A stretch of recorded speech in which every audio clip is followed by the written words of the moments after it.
आज ही के दिन 28 दिसंबर 1885 को मुंबई में कांग्रेस पार्टी की नींव रखी गई थी। कांग्रेस पार्टी को बने हुए आज 137 साल पूरे हुए। आजादी के बाद कांग्रेस पार्टी का सफर आधुनिक भारत की कहानी कहता है और ये इतिहास है। इन वर्षों में भारत के हर सफल माइलस्टोन पर आपको कांग्रेस की भारत लिखी रहेगी।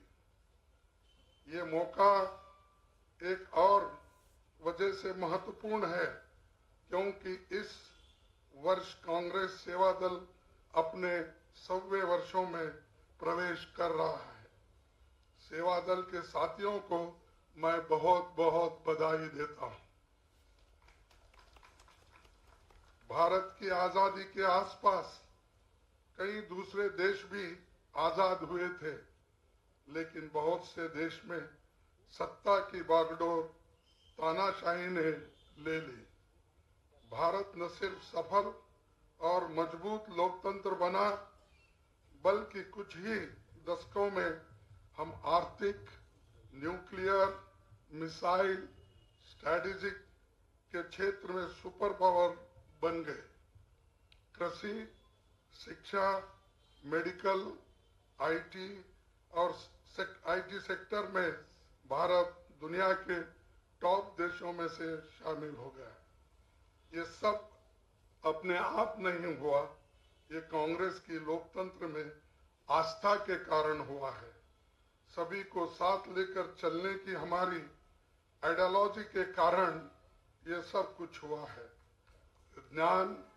विज्ञान में हमारा विश्वास को चलते हुआ उस संविधान में पूरी आस्था की वजह से जो सबको बराबरी का अधिकार और बराबरी के मौके देने की गारंटी हमारी संविधान देती है। आज भारत आगे बढ़ा क्योंकि कांग्रेस ने गरीब, वंचित, दलित समुदायों की हजारों सालों की जंजीरें काटने का साहस दिखाया। आजादी को हर नागरिक तक पहुंचाने का दृढ़ संकल्प लिया और उस दिशा में आगे बढ़ने की ईमानदारी के साथ कोशिश की।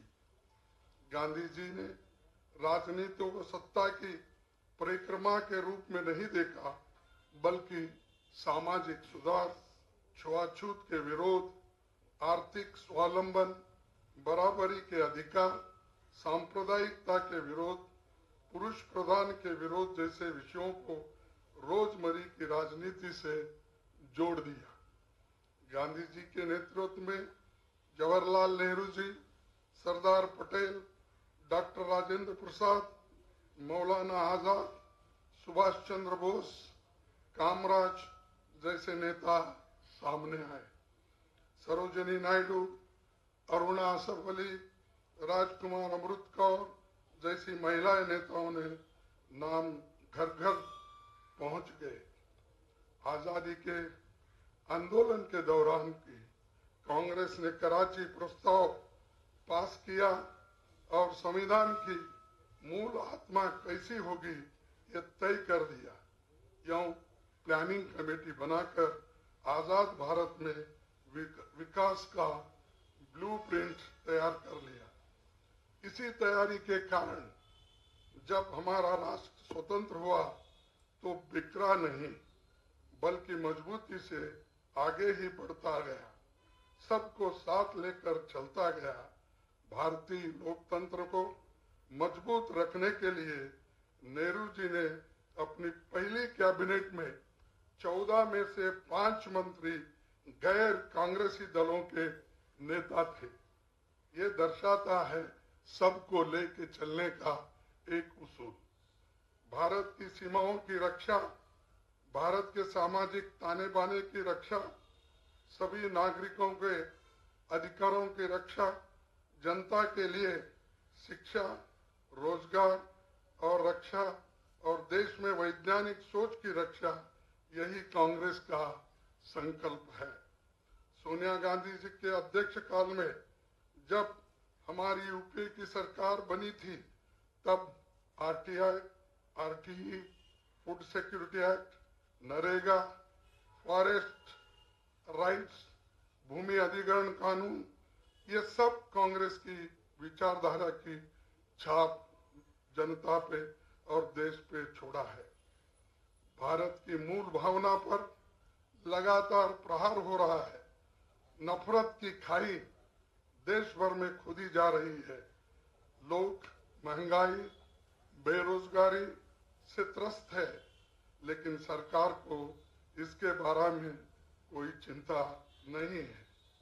हमें कांग्रेस पार्टी को इंक्लूसिवनेस बनाने के लिए युवाओं और महिलाओं को, वंचित तबकों को, बुद्धिजीवियों को जोड़ना होगा एवं महंगाई, बेरोजगारी और नफरत के खिलाफ लड़ने के लिए अपने साथ लेकर चलना होगा।